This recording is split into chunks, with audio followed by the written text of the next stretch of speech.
Hai, Assalamualaikum dan selamat sejahtera. Pelajar-pelajar, cikgu nak tanya, mengapakah pada hari panas, terutama bila kita berjalan di bawah cahaya matahari, badan kita berpeluh? Tetapi pada hari sejuk atau contohnya macam pakcik ni berada di dalam keadaan bersalji, alright, badannya menggigil.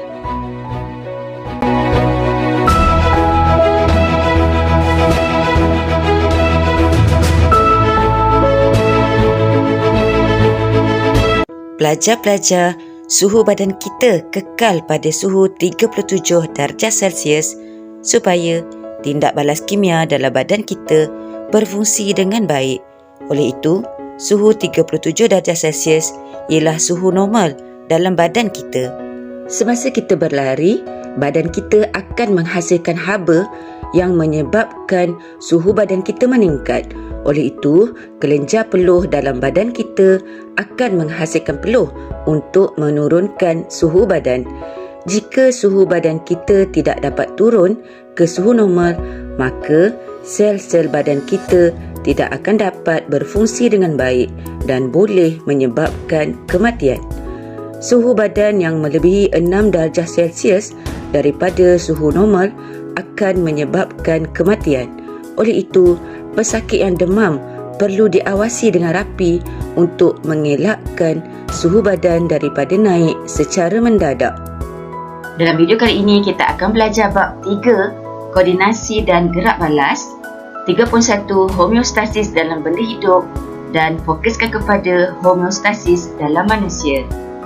Sebenarnya, apakah maksud homeostasis? Homeostasis merujuk kepada pengekalan keadaan persekitaran dalam badan sesuatu organisma, misalnya arah suhu, air, pH, tekanan darah dan sebagainya supaya berada dalam keadaan yang seimbang dan stabil.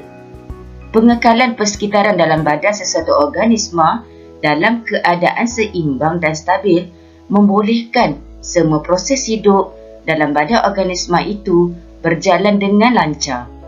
Sekiranya keadaan persekitaran tidak seimbang, misalnya suhu terlalu tinggi, sel-sel organisma boleh mati. Homeostasis ini sebenarnya berasal daripada perkataan Greek homeo yang bermaksud sama dan stasis yang bermaksud tidak bergerak. Cuba tengok dalam oven ni, rajinnya masak ya.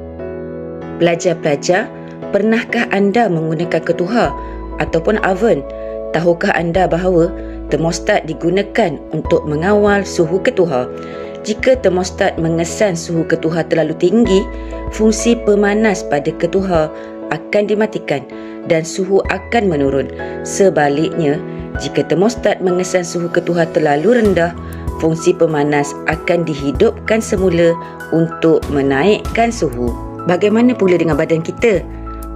Jom kita lihat homeostasis dalam manusia. Badan kita yang mempunyai mekanisme yang boleh mengawal suhu badan, kandungan air dan sebagainya supaya berada dalam keadaan seimbang dan stabil. Sekarang kita akan lihat pusat kawalan homeostasis. Apabila kawasan persekitaran berubah, ianya akan dikesan oleh pusat kawalan di otak yang akan melancarkan mekanisme pembetulan. Jom kita lihat, ini ialah julat suhu normal. Apabila keadaan persekitaran berubah, contohnya suhu meningkat, pusat kawalan di otak akan mengesan peningkatan suhu tersebut, kemudian mekanisme pembetulan akan bertindak dan suhu akan menurun ke julat suhu normal. Sebaliknya, apabila suhu badan menurun, ianya dikesan oleh pusat kawalan di otak, mekanisme pembetulan akan bertindak dan suhu akan meningkat kepada julat suhu normal. Seterusnya kita lihat kawal atur kandungan air. Ada dua sistem yang terlibat, iaitu sistem perkumuhan dan sistem endokrin. Macam mana ya pengawal aturan kandungan air di dalam badan kita? Pelajar boleh lihat di sini, organ yang terlibat ialah otak dan juga ginjal. Nanti kita akan belajar lebih lanjut. Sekarang kita lihat kawal atur kandungan air. Okey, pelajar boleh lihat di sini. Ini adalah aras air normal di dalam badan kita. Tetapi pada masa kita minum air dengan banyak, maka aras air dalam badan kita akan meningkat dan ianya dikesan oleh otak. Okey, kemudian otak akan melancarkan mekanisme pembetulan untuk apa? Supaya kandungan air di dalam badan kita menurun menjadi aras air normal semula. Jadi apakah mekanisme pembetulannya? Otak merangsang rembesan sejenis hormon supaya ginjal menambahkan penghasilan air kencing. Jadi lebih banyak air kencing dihasilkan. Okey, baiklah, sebaliknya ya. Ini aras normal. Okey, kamu tengok aras air ni menurun. Sebab apa menurun? Apabila kita banyak berpeluh. Jadi kandungan air dalam badan kita tentulah menurun. Okey, ianya dikesan oleh otak. Right? So, otak akan melancarkan mekanisme pembetulan untuk menjadikan kandungan air dalam badan meningkat sehinggalah ke aras air normal. Jadi, apakah mekanisme pembetulan tu? Otak merangsang rembesan sejenis hormon supaya ginjal mengurangkan penghasilan air kencing. Jadi, kita berasa dahaga ataupun haus. Jadi, kita akan minum banyak air. Macam kartun ni. Banyak betul ni minum air. Jangan terlebih macam ni pula ya. Seterusnya kita akan lihat kawal atur suhu badan. Jadi sistem yang terlibat ialah sistem perkumuhan dan sistem endokrin. Pelajar kena ingat di sini organ yang terlibat ialah kulit, otak dan juga otot rangka. Apabila suhu badan kita meningkat atau menurun, apa yang badan kita akan lakukan? Baiklah, sekarang kita akan belajar kawal atur suhu badan. Okey, tadi kita dah belajar suhu badan kita 37 darjah Celsius. Itu adalah suhu badan yang normal. Tengok ni. Budak ni berpeluh waktu panas. Pada hari panas, suhu badan kita meningkat.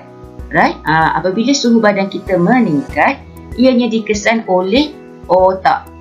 Kemudian otak akan melancarkan mekanisme pembetulan, menjadikan suhu badan kita menurun sehinggalah suhu normal iaitu 37 darjah Celsius. Jadi apakah mekanisme pembetulan itu?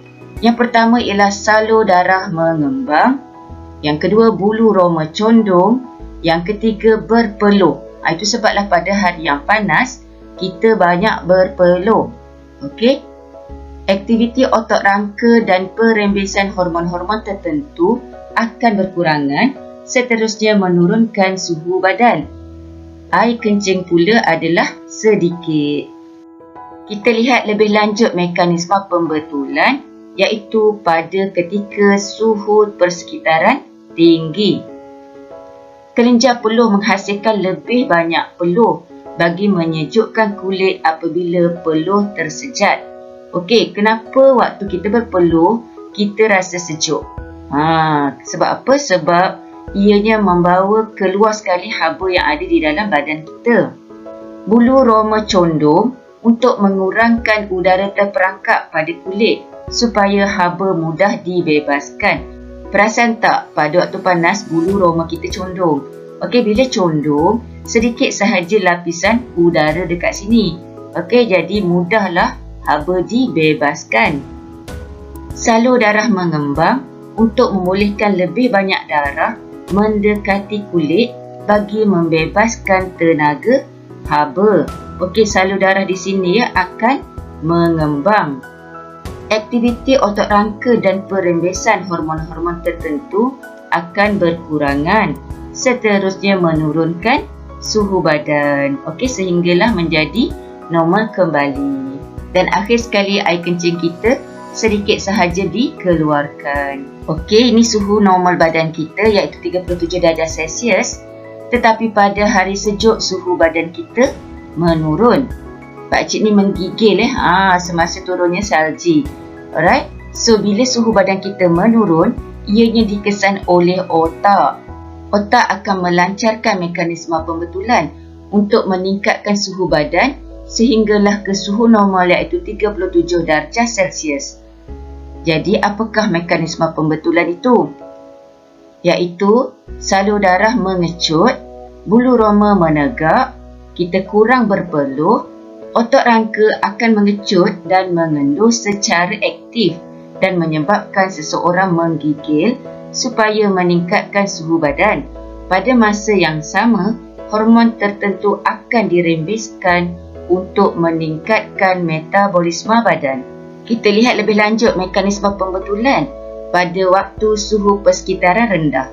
Bulu roma menegak supaya dapat memerangkap satu lapisan udara yang bertindak sebagai penebat haba. Okey, biasa pelajar perasankan waktu sejuk bulu roma kita menegak. Kenapa menegak? Supaya banyak lapisan udara terperangkap di sini yang bertindak sebagai penebat haba. Salur darah mengecut untuk membolehkan lebih banyak darah menjauhi kulit bagi mengurangkan pembebasan tenaga haba. Salur darah dekat sini mengecut. Kita akan kurang berpeluh dan otot rangka akan mengecut dan mengendur secara aktif dan menyebabkan seseorang menggigil supaya meningkatkan suhu badan. Itu sebablah pada waktu sejuk kita menggigil. Dan yang terakhir, hormon tertentu akan dirembeskan untuk meningkatkan metabolisme badan. Semoga video ini bermanfaat untuk semua. Jumpa lagi. Jutaan terima kasih saya ucapkan kepada semua subscribers. Tidak kira di mana anda berada, teruskan sokongan anda kepada channel saya. Jangan lupa like, komen, subscribe dan aktifkan notifikasi lonceng agar anda tidak terlepas video terbaru daripada saya. Terima kasih kerana menonton video ini. Terima kasih.